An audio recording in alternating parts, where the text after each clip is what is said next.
Let's welcome in our powerhouse panel on this Thursday morning. We start with attorney and Republican strategist Aaron Elmore with us. Radio host and Project 21 National Advisory Board member Christopher Arps is here, and from the Independent Women's Forum, former New York Congresswoman Nan Hayworth here as well. Panel, good morning. Great to have you on this Thursday morning, about a day and a half removed from that tragedy in the state of Texas. 19 children killed, 2 teachers in Uvalde. We're starting to learn more about this shooter. There are a lot of data points that we have now that we didn't have a day ago. Whether or not these are red flags, I think if you isolate any single data point, the answer is no. But they start to paint a picture about who this 18-year-old was. He apparently was isolated during COVID, not a good student, did not graduate or was not scheduled to graduate from high school this Friday. We heard about the Buffalo shooter who was also isolated during COVID. Again, apparently, the shooter here in Texas would cut his face. He was frequently known to have a BB gun and fire at people at times. He posted pictures of guns on social media and said, "These are the guns that I want to own." He played a lot of video games, which again doesn't make him a future school shooter. Kids made fun of him at schools. Apparently he did not wear, nice clothes. He wore kind of raggedy clothes and he had a lisp and he was made fun of. As we start to learn more, Nan, we'll begin with you. A day later, what are we learning about this shooting? Where are you? Where do you come down on everything we're learning now as we continue to get more and more information? Rob, you said it very well. We have a series of dots. They're starting to form a picture, but you're quite right as well that not necessarily any single factor here that you've mentioned would define a serial killer or a mass murderer, rather. Matthew McConaughey grew up, the actor grew up in Uvalde, and he wrote a very thoughtful observation online in social media, and he said, look, we have to look to ourselves, to society.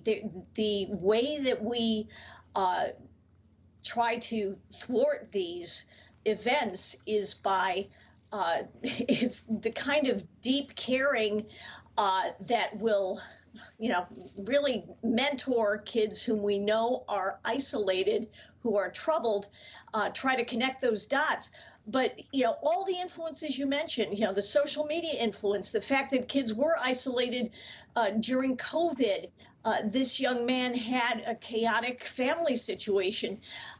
These are factors that we see all over the country. We've got a lot of work to do. We have to harden these school targets. That's the first and the most direct thing we can do. Yeah, you hear about these stories. The guns that he used here, one of the guns cost almost $2,000.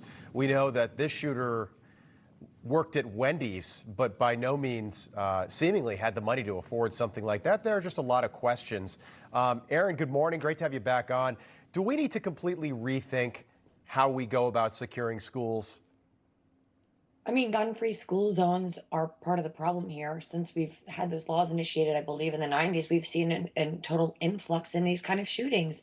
And a lot of these schools now are sending letters to parents across the country saying, make sure you speak with your children and make sure there's no disinformation. What I would like to say to these schools is, how are you going to protect our children, whether with firearms or locking doors? I know that this person who did this in Uvalde walked in through an unlocked door. Yeah. And now is the time for reflection. And now is the time to hold our children close and just sympathize and empathize with the people in Uvalde, Texas, because what they're going through is unspeakable. But I do believe that schools have several duties and several obligations to keep their children safe, whether it's armed guards or locking these doors or special security, and also mentoring these lost students. No child should slip through the cracks. You can't just lose one. There should be none. And right now it's the time to reflect upon these terrible moments and terrible tragedies and keep politics out of the equation. The people that were so quick to judge and politicize, like our President Joe Biden and Beto O'Rourke, are opportunists, and it's a true testament to who they are as men. The Lieutenant Governor of Texas, Aaron, to your point, said that schools should have one entrance and one entrance only once the school day begins. Take a listen. We've got to, in our smaller schools where we can get down to one entrance, One entrance might be one of those solutions. If he had taken 3 more minutes to find an open door, police were there pretty quickly. But this school district has been doing a really good job. Chris, where do you come down on all this? I heard yesterday that maybe we should start treating schools like we treat banks or even airports with multiple checkpoints. It's not an elegant solution, but it might have just prevented something like this. If I'm a parent, whenever I pick up my kids at school in the afternoon, I've got to go through, there's a checkpoint. There's somebody, is there to, wave to me, that recognizes me, knows me as the parent of 2 kids at this school. Is that something that needs to be rolled out nationally to public and private schools alike? I think that's something definitely that needs to be done. We don't want our schools to become armed fortresses, but times have changed, and this is a dangerous society that we live in now. Reports came out the other day that during the American Rescue Plan, $170 billion was sent out to schools, but only 7% of that money has been spent so far. I think we should use some of that money to create school resource officers in these schools to help protect our children. And one other note, you remember during the Defund the Police movement when the liberals wanted to take school resource officers out of schools. Right. I think the incident from the other day shows just how foolish that is. Yeah, that's a great point. And yesterday, it literally the blood is still warm in some of these bodies. As terrible as it is to say something like that, instantly something like this always gets politicized. While these families, imagine the grief. Still an active crime scene. People yesterday, we were on the air yesterday morning, and 2 families had yet to know exactly where their kids were. The bodies hadn't been identified. They had to give DNA to identify the bodies. And this is what we were hearing yesterday over on CNN. One of the anchors there is connecting this to the abortion argument happening at the Supreme Court right now. Take a listen.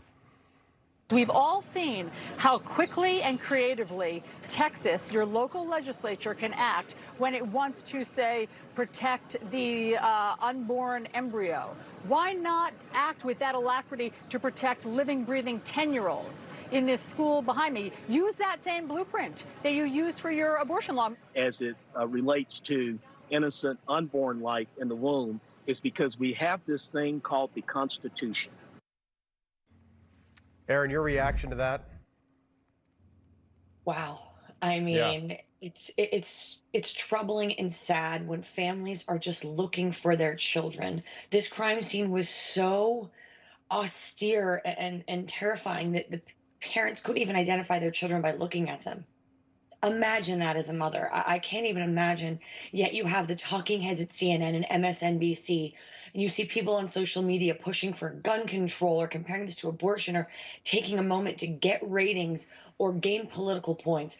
And honestly, it's a testament to who these people are as a person and how truly they do not care about other human beings. They do not care about the greater good of society.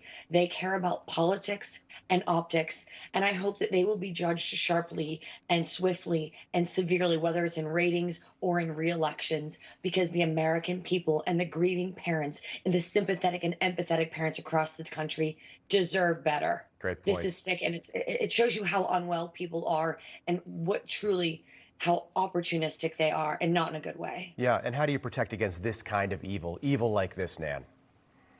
Well, it really is, Rob, the impulse for all of us is, especially as parents, as members of a community, we always know our children are the most vulnerable. So and in the face of horrific events, do something.